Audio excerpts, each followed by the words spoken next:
Hi friends, welcome to this session.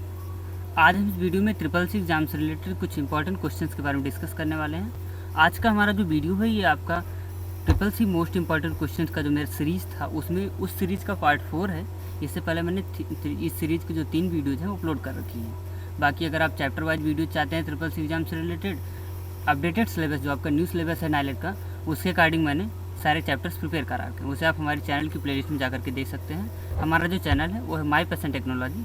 यहाँ playlist में आपको और सारी वीडियोज़ मिल जाएंगी, जैसे कि आप अगर MS वर्ड की प्रैक्टिकल क्लास चाहते हो, टैली की ऑनलाइन जो प्रैक्टिकल क्लास होती हैं, टैली SE सर्टिफिकेशन, एक्सेल का प्रैक्टिकल क्लास, ये सब चीज़ें आपको हमारे चैनल पे मिल जाएंगी। तो चलिए आज का वीडियो स्टार्ट करते हैं। आज पार्ट 4 का हमारा जो पहला क्वेश्चन है वो है which of the following is not a component of computer hardware.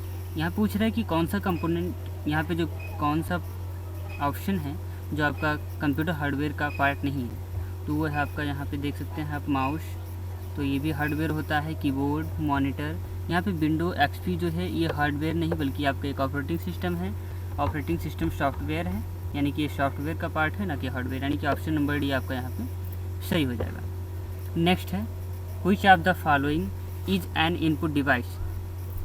यहाँ पे कौन सी डिवाइस जो है वो इनपुट डिवाइस है। Graphic tablet, microphone, touch screen, all of these. Graphic tablet, microphone and touch screen, ये सारे के सारे जो होते हैं ये आपके इनपुट डिवाइसेस होती हैं, यानी कि ऑल ऑफ दीज यहाँ पे जो आपका ऑप्शन है ये आपका राइट हो जाएगा, ऑप्शन नंबर डी।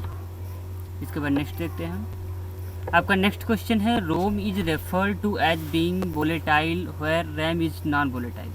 यहाँ कहने का मतलब है इसका कि रोम जो है एज ए वोलेटाइल मेमोरी होता है और रैम नॉन वोलेटाइल मेमोरी होता है, जबकि ऐसा नहीं है। हमारा रैम जो होता है ये वोलेटाइल होता है, क्योंकि रैम में रखा हुआ डाटा परमानेंट नहीं होता, जबकि रैम में रखा हुआ जो रोम में रखा हुआ डाटा, रोम में जो डाटा होता है वो हमारा नॉन वोलेटाइल होता है, क्योंकि आप रोम में रखा हुआ डाटा कंप्यूटर बंद हो जाएगा, फिर दोबारा चालू करोगे तो आप पा जाओगे, लेकिन जो रैम में हमारा डाटा है वो इरेज हो जाता है। तो इसी वजह से इसमें क्या है, ROM is referred as being volatile where RAM is non volatile, तो यहाँ पे आपका ये फॉल्स हो जाएगा, ऑप्शन नंबर बी। नेक्स्ट है which of the following is a part of computer window. यहाँ पे कौन सा जो फॉलोइंग है इसमें से पूछ रहा है, इसमें से कौन सा है जो कंप्यूटर विंडो का पार्ट है। तो यहाँ पे आप देख सकते हैं search box, address bar, both hand A and B। तो शायद एड्रेस बार नहीं होता है, सर्च बॉक्स होता है, क्योंकि सर्च बॉक्स जो होता है आपका, यहाँ पे मैं आपको दिखा देता हूँ। आप जब विंडो बटन प्रेस करते हो तो यहाँ पे आप देख सकते हैं सर्च प्रोग्राम एंड फाइल्स, ये जो होता है इसे सर्च बॉक्स कहते हैं। इसके यहाँ पे आपका ऑप्शन नंबर जो है, ऑप्शन नंबर A आपका सही हो जाएगा। उसके बाद हम नेक्स्ट क्वेश्चन देखते हैं। नेक्स्ट क्वेश्चन आपका क्वेश्चन नंबर 5 है find the odd on out. इसमें से कौन सा एक है जो अलग है, डॉक्यूमेंट, पिक्चर, म्यूजिक। तो आप जानते होंगे डॉक्यूमेंट, पिक्चर, म्यूजिक ये सब फाइल होती हैं, जबकि ग्रुप आपका फाइल नहीं होता। फाइल ग्रुप किसी भी चीज़ का हो सकता है, तो ऑप्शन नंबर C यहाँ पे आपका सही होगा। To search for a file type the file name in the dot dot text box in start menu. तो आपको मैंने अभी जस्ट बताया कि कोई भी फाइल अगर आप सर्च करना चाहते हैं तो आपको विंडो बटन प्रेस करना है, और यहाँ सर्च प्रोग्राम एंड फाइल्स में जो है ये आपका सर्च बार होता है, जो इसमें सर्च टेक्स्ट, यहाँ की आपका ऑप्शन जो हो जाएगा ये हो जाएगा search text box in start मेनू, यानी कि सर्च बार में आप किसी भी फाइल को सर्च कर सकते हैं। ऑप्शन नंबर A आपका यहाँ पे राइट हो जाएगा। नेक्स्ट है the explorer bar is known as. तो आपको बता दें द एक्सप्लोरर बार, यानी कि एक्सप्लोरर बार जो होता है इसे राइट पेन के नाम से भी जानते हैं। ऑप्शन नंबर A यहाँ पे आपका राइट हो जाएगा। इसके बाद नेक्स्ट क्वेश्चन देखते हैं। नेक्स्ट क्वेश्चन है आपका window 10 is the latest release of Microsoft Windows operating system. यहाँ पे पूछ रहा है कि जो विंडो 10 है ये आप जो है सबसे लेटेस्ट माइक्रोसॉफ्ट का ऑपरेटिंग सिस्टम है, तो ये सही है। आपका जो सबसे लेटेस्ट ऑपरेटिंग सिस्टम चल रहा है वो विंडो 10 है, तो ऑप्शन नंबर A आपका यहाँ पे ट्रू जो है इसे होगा, ये सही हो जाएगा।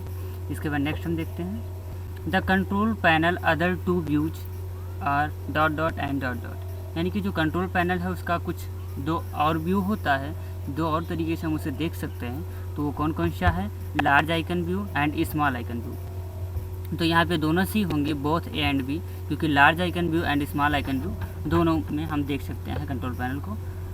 नेक्स्ट है the margin for a word document by default are left, right, top and bottom. ये कह रहा है जब हम MS वर्ड में काम करते हैं तो जो हमारा डॉक्यूमेंट होता है, जो कि ब्लैंक डॉक्यूमेंट होता है, उसमें जो इंडेंटिंग होती हैं, साइड से मार्जिन होती है, वो कितना होता है। तो हमारा जो मार्जिन होता है वो 1 इंच होता है बाय डिफ़ॉल्ट, बाकी उसे हम अपने अकॉर्डिंग सेट कर सकते हैं, हमको जैसे आवश्यकता है।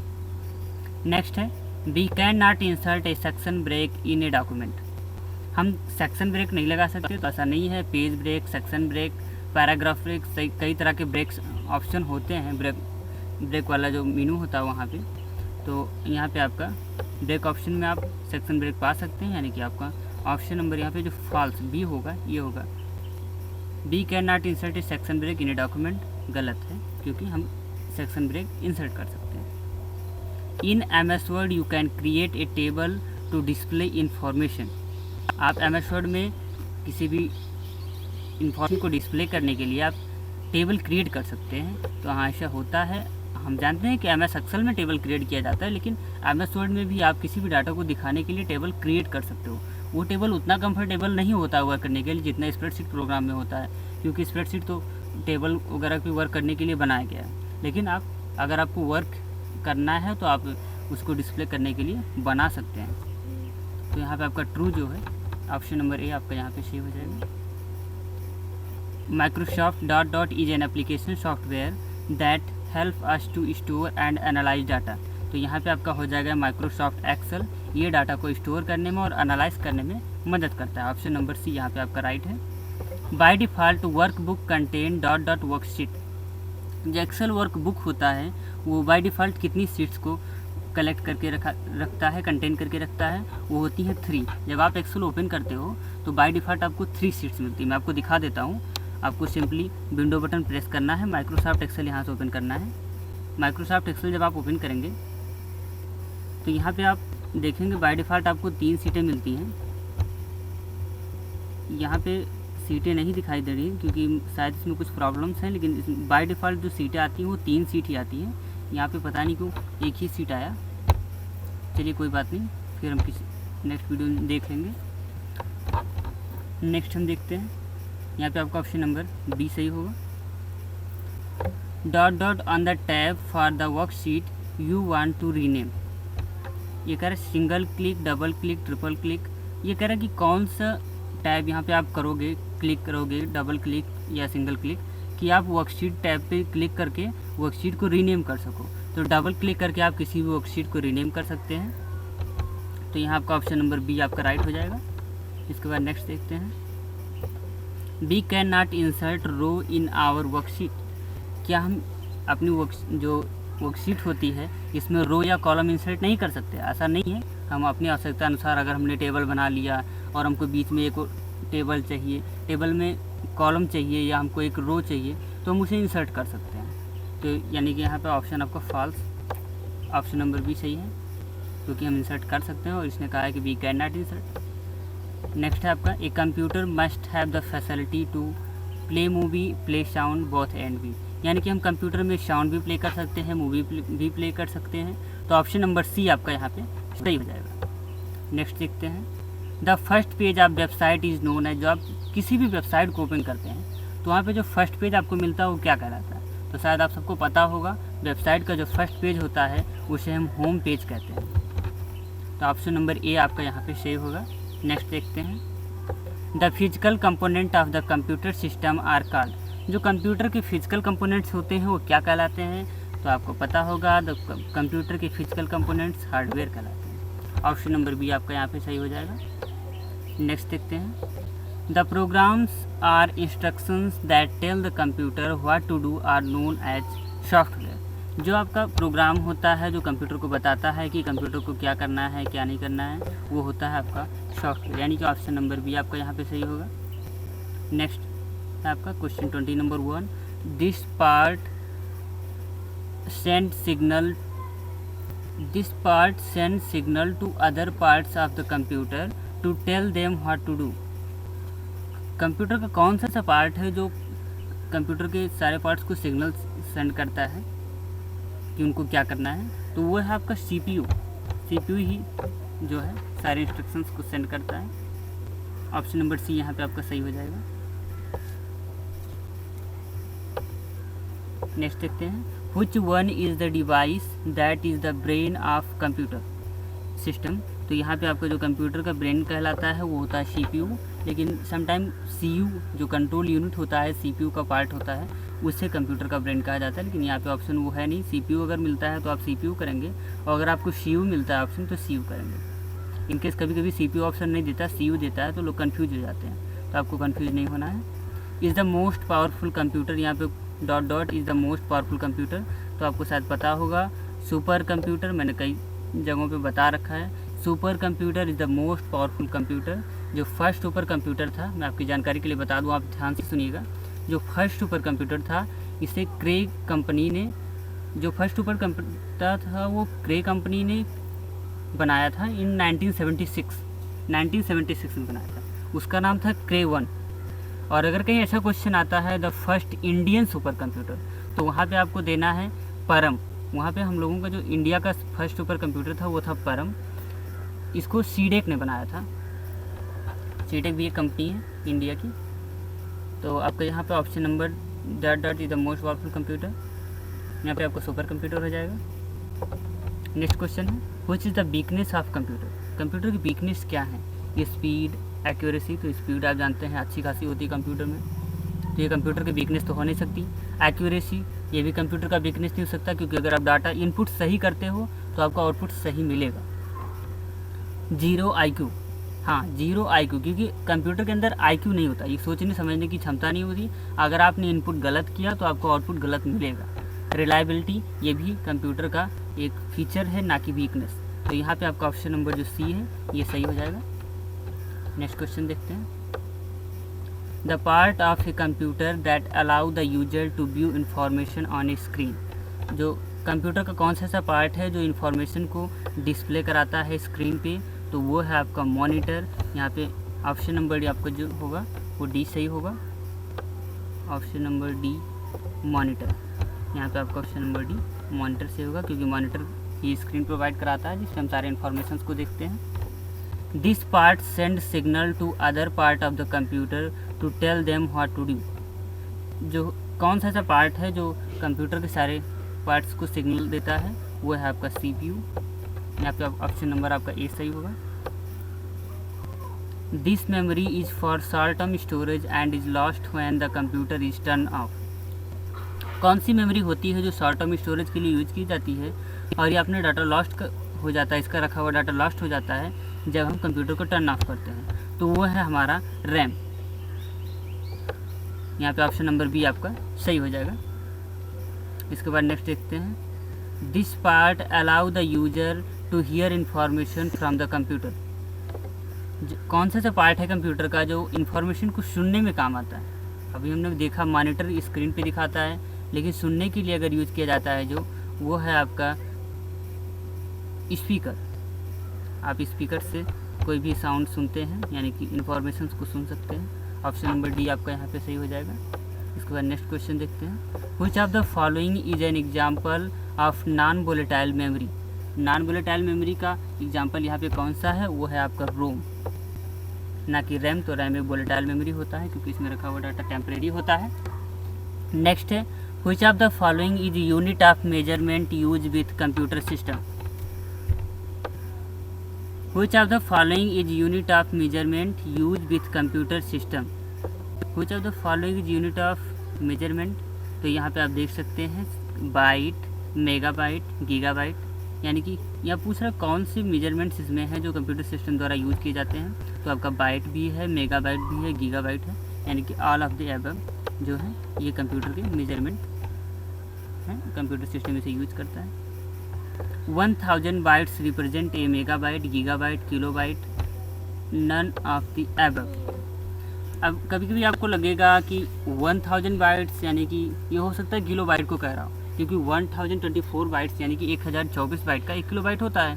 तो आपको लगेगा कि ये जो है 1 किलोबाइट को कहना चाह रहा है, लेकिन ऐसा नहीं। जब तक 1024 बाइट्स नहीं कहता है आपको टिक नहीं करना है, क्योंकि आपका ऑप्शन जो आंसर है वो रॉन्ग हो सकता है। इसी वजह से आपको यहाँ पे option number D none of the above पे टिक करना है। नेक्स्ट क्वेश्चन है the concentric circle on the floppy disk are further divided into, यहाँ पे फर्दर होना चाहिए था, डिवाइडेड इनटू। तो यहाँ पे आपको मैं बता दूँ जो CD होती है, CD DVD जो आप लाते हो, जिसमें पहले, अब तो शायद नहीं कोई किसी को ज़रूरत पड़ती CD DVD की, लेकिन पहले ज़रूरत पड़ती थी, मूवीज वगैरह सब लोग ला करके देखते थे। तो उसमें जो कंसेंट्रिक सर्कल्स होती है उसकी, उसे ट्रैक कहते हैं हम। लेकिन ये पूछ रहा है the concentric circles on the floppy disk are further divided into, जो कंसेंट्रिक सर्कल होता है वो डिवाइडेड किस में होता है, तो वो सेक्टर्स में डिवाइड होता है, यानी कि ऑप्शन नंबर बी आपका यहाँ पे राइट होगा। नेक्स्ट क्वेश्चन देखते हैं, which of the following storage devices can be use for storing large backup data. तो यहाँ पे लार्ज डाटा सबसे ज़्यादा कौन रख सकता है, फ्लॉपी डिस्क, तो अराउंड 2.4 MB का होता है। हार्ड डिस्क तो अराउंड 1 टेराबाइट और भी आगे आगे तक मिलती हैं। मैग्नेटिक टेप्स तो काफ़ी पुराना होता था और काफ़ी कम स्टोरेज रखता था। तो यहाँ पे आपका जो हार्ड डिस्क है ये सबसे ज़्यादा डाटा रख सकता है, यानी कि सबसे ज़्यादा कैपेसिटी वाला स्टोरेज डिवाइस है। ऑप्शन नंबर बी आपका सही होगा। कंट्रोल यूनिट यानी कि CU, control unit is called the nerve centre और ब्रेन ऑफ ए कंप्यूटर। मैंने आपको बताया था कहीं कहीं ऑप्शन CPU ना मिल करके CU मिलता है, तो आपको वहाँ पे कंफ्यूज नहीं होना है, आपको ध्यान रखना है नर्व सेंटर और ब्रेन जो कहा जाता है कंप्यूटर का, उसे कहा जाता है CU को। तो नेक्स्ट देखते हैं, what does a storage unit provide. जो कंप्यूटर का स्टोरेज यूनिट है वो क्या प्रोवाइड कराता है, a place to store data, एक प्लेस प्रोवाइड कराता है जहाँ पे हम डाटा को रखते हैं। A place to store currently work on information, a place to store currently work information, जो हम जिस पे वर्क कर रहे होते हैं उस इन्फॉर्मेशन को स्टोर करते हैं। The a place to store information, तो शायद आपको पता होगा करंटली वर्क भी होता है, पीछे के स्टोर भी होते हैं।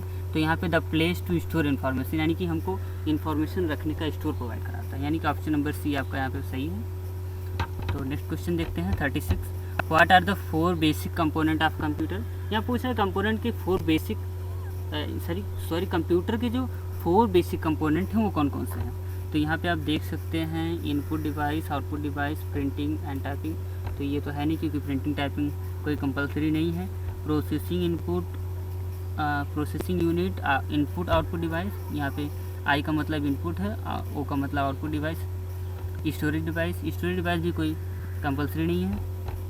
CPU, RAM, input output device, यहाँ पे तीनों ऑप्शंस के अकॉर्डिंग यहाँ पे अगर देखा जाए तो सबसे बेस्ट ऑप्शन आपका ऑप्शन नंबर बी होगा, processing unit and input output device और स्टोरेज डिवाइस, ये आपका सबसे ज़्यादा इम्पोर्टेंट होगा। उसके बाद नेक्स्ट है आपका अगला क्वेश्चन देखते हैं। नेक्स्ट क्वेश्चन है, कीबोर्ड पर सबसे लंबा बटन कौन सा होता है। फंक्शन की, स्पेस बार, इंटर की, कंट्रोल की। कीबोर्ड पर सबसे लंबा बटन आपको पता होगा स्पेस बार होता है, तो आपका ऑप्शन नंबर बी यहाँ पे सही हो जाएगा। नेक्स्ट देखते हैं, प्रोग्रामों को दर्शाने वाली तस्वीर कौन सी होती है। प्रोग्राम को किससे दिखाया जाता है, तो आप आइकन्स होते हैं जो आपकी विंडो पे मिलते हैं। आप यहाँ से विंडो पे जा कर के देख सकते हैं, यहाँ पे जो सारे पिक्चर्स दिख रहे हैं ये आपके आइकन्स होते हैं। नेक्स्ट हम देखते हैं, नेक्स्ट क्वेश्चन है हमारा, वह उपकरण जिसे टच करके कंप्यूटर को निर्देश दिया जाता है वो आपका कहलाता है टच स्क्रीन। जो आपके सारे फ़ोन्स होते हैं, एंड्रॉइड फ़ोन आप यूज करते हो तो उसमें इंस्ट्रक्शंस आप टच करके देते हो, तो यानी कि टच स्क्रीन होता है। कंप्यूटर पर किस डिवाइस की मदद से गेम खेले जा सकते हैं, तो कंप्यूटर पर गेम खेलने के लिए जॉयस्टिक का प्रयोग किया जाता है। ये काफ़ी आसान होता है इसको चलाना, इसकी सहायता से गेम खेलना और भी आसान हो जाता है। ऑप्शन नंबर सी आपका यहाँ पे राइट होगा। नेक्स्ट है, आवाज़ की रिकॉर्डिंग करने के लिए कौन सा उपकरण होता है। जैसे मैं इसमें आपको ये ऑप्शंस बता रहा हूँ, क्वेश्चन आपको बता रहा हूँ, तो इस टाइम में क्या कर रहा हूँ, अपनी आवाज़ को कैसे रिकॉर्ड कर रहा हूँ। तो यहाँ पे आवाज़ को रिकॉर्ड करने के लिए माइक्रोफोन का यूज़ किया जाता है, यानी कि आवाज़ की रिकॉर्डिंग के लिए जो उपकरण यूज़ किया जाता है उसे कहते हैं माइक्रोफोन। ये आपके लैपटॉप या मोबाइल फ़ोन में इनबिल्ट भी हो सकता है और कुछ लोग बाहर से भी ऐड करते हैं, एक्स्ट्रा भी ऐड कर सकते हैं। तो यानी कि ऑप्शन नंबर बी जो यहाँ पे है, ऑप्शन नंबर बी आपका यहाँ पे सही हो जाएगा। कंप्यूटर स्क्रीन पर नीचे मौजूद पट्टी को क्या कहते हैं। कंप्यूटर स्क्रीन पे जो सबसे नीचे वाली पट्टी होती है, जहाँ पे आप देख सकते हैं, जहाँ पे आपको यहाँ पे PDF, गूगल क्रोम और सारे फीचर्स दिख रहे हैं, जहाँ पे विंडो बटन आपको दिखती है, स्टार्ट बटन, तो इसे हम कहते हैं टास्क बार। यहाँ से हमारे सारे प्रोग्राम भी दिखाई पड़ते हैं जो प्रोग्राम ओपन होते हैं, तो ये है आपका टास्क बार। ऑप्शन नंबर ए आपका यहाँ पे सही होगा। नेक्स्ट क्वेश्चन देखते हैं, किसी कंप्यूटर को ख़राब करने वाले निर्देशों के समूह को क्या कहते हैं। जो कंप्यूटर को ख़राब करते हैं वो निर्देश आपके क्या कहलाते हैं। वो जो होते हैं निर्देश, उसे वायरस कहा जाता है। निर्देश का मतलब यहाँ इन्फॉर्मेशन से है। यहाँ पे जो कंप्यूटर को ख़राब करने वाले निर्देश होते हैं उसे हम वायरस कहते हैं। नेक्स्ट देखते हैं हम क्या है अगला क्वेश्चन। हमारा अगला क्वेश्चन है सभी खुले हुए प्रोग्रामों को हम कहाँ देख सकते हैं। मैंने आपको जस्ट बताया अभी कि हम जो खुले हुए प्रोग्राम होते हैं उसे टाइटल बार पे टास्क बार पे देख सकते हैं। आपका ऑप्शन नंबर सी यहाँ पे सही होगा। हमारा नेक्स्ट क्वेश्चन है internet is use for education, business, entertainment, all of these. तो आपका इंटरनेट जो होता है एजुकेशन के लिए भी यूज होता है, बिजनेस के लिए भी, इंटरटेनमेंट के लिए भी। तो यहाँ ऑप्शन नंबर डी आपका सही होगा। नेक्स्ट, भारत में आईटी एक्ट का संचालन किस वर्ष में हुआ था। भारत में आईटी एक्ट जो आया था वो अराउंड 2000 में आया था, यानी कि सन 2000 में आया था आईटी एक्ट। आईटी एक्ट के द्वारा आप जितने आईटी होते हैं, साइबर क्राइम वगैरह होते हैं, उन पर कंट्रोल वगैरह रखा जाता है, उनसे रिलेटेड जो कार्रवाई की जाती है वो आईटी एक्ट के द्वारा की जाती है। तो आपका ऑप्शन नंबर सी यहाँ पे सही है। नेक्स्ट, साइबर क्राइम के लिए क्या सावधानी है। अद्वितीय पासवर्ड, यानी कि पासवर्ड आप हमेशा चेंज करते रहें या ऐसा कोई पासवर्ड हो जिसे कोई जान ना सके। पासवर्ड शेयर ना करना, किसी के साथ पासवर्ड शेयर ना करना, ये भी आपको साइबर क्राइम के लिए सावधानी है। सुरक्षित भुगतान, आप सही तरीके से भुगतान करें, ये भी आपकी साइबर क्राइम से सावधानी है। यानी कि उपरोक्त सभी यहाँ पे सारे ऑप्शंस जो हैं वो आपके साइबर क्राइम से बचने की सावधानी है।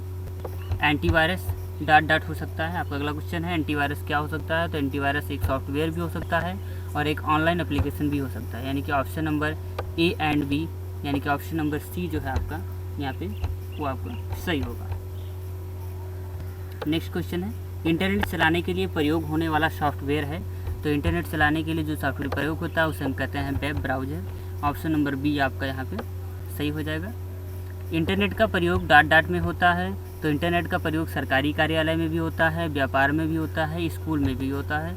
यहाँ पे आपका ऑप्शन नंबर डी उपरोक्त सभी आपका सही होगा। बाकी इस वीडियो में टोटल 50 क्वेश्चंस थे। इस वीडियो में बस इतना ही। बाकी वीडियो को देखने के लिए और हमारे चैनल के साथ बने रहने के लिए बहुत बहुत धन्यवाद।